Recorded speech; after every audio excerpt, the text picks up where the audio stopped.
Hey folks, Hal Shurtleff here with Camp Constitution. We're in this beautiful Lane Learning Center in Lexington, Massachusetts on this early March afternoon. And I'm here with my good friend, Reverend Stevie Kraft, our camp chaplain. And we're making this little short video because there's a dilemma. Now the Coca-Cola company, there was a whistleblower, an employee that said that the white employees at Coca-Cola are being trained to be less white.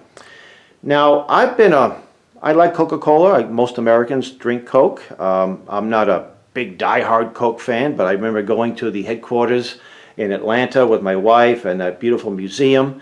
And you see some of the little Coca-Cola memorabilia. We actually do collect some of it, or have in the past. And I look at it as somewhat Americana. You know, Coca-Cola is an American invention all over the world. So I was a little concerned about this project to have the employees being less white. Now, my problem with being less white, Rev, is that if I'm less white, then I'm culturally appropriating. So I thought, well, let's bring a black person, a black man who's 77 years old, so you've had a lot of experience about being black. Maybe you can give us, some of your white brothers and sisters, some advice, some pointers, and help the people at Coca-Cola over, maybe you can offer some suggestions. In fact, maybe they'll see this video and they'll hire you as a consultant. Oh, wouldn't that be nice? All right, Rev, you take it from here. What can we do to be less white? Drink Coca-Cola and you'll have your situation, as this white woman said, well in hand. Now, I don't even know what this thing about being less white actually entails. I'm a black man, been black 77 years, and I doubt very seriously if I'll turn white anytime soon, because if I did turn white, then I would have to figure out a way to be less white, whatever that means.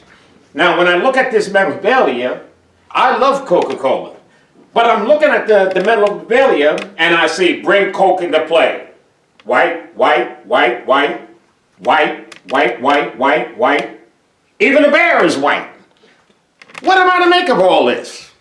Am I to really believe that if I'm an employee of Coca-Cola and if I want to keep my job, I've got to become less white?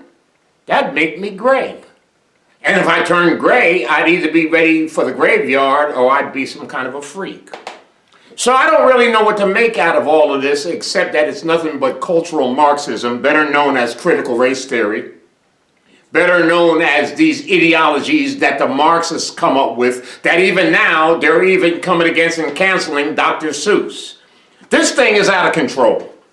And it's time people of goodwill, regardless how much or how less of melanin they have in their skin, to stand up and say enough is enough is enough. Because our God, who created us all, he loves diversity.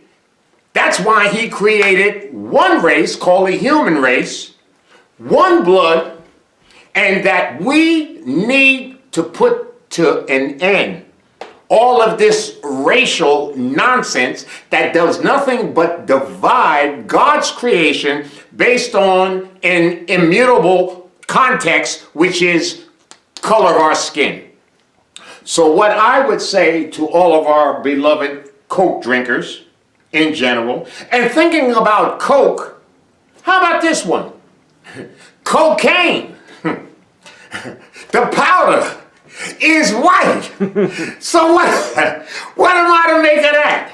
If I am a cocaine addict or a crack addict from which cocaine comes, then I've got to cancel that cocaine. Maybe that'd be a good thing. But hey, something just dawned on me. The Coke syrup itself is rather on the brown side. Uh-huh. So maybe they're a little more diverse than we give them credit for, Rev. Exactly, yeah. Exactly. So why don't we go into a business, since we are God-fearing people, why don't you and I go into business to stop the cocaine cartel?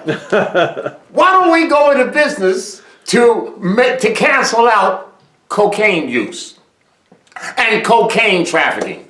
Since the last time I checked, all cocaine is a white powder. It's a white powder. We've got to cancel it, Hallie. We cannot put up with it. And if I'm going to be a drug cartel, and if I am going to make billions of dollars selling cocaine, then guess what? I've got to take sensitivity training. It is ridiculous. It's And ridiculous. the fact that so many people actually give credibility to this nonsense. But I think for the CEO at Coke and all of the top employees there, and I think it's just time to say enough. Like you said, enough's enough. This cancel culture is getting out of hand, and all it is doing is dividing and losing Coca-Cola some profits. A lot of profits. A lot of profits. So, all right, well, folks, I want to thank Rev for the short little video, and we also encourage you to send this to your Coca-Cola distributor.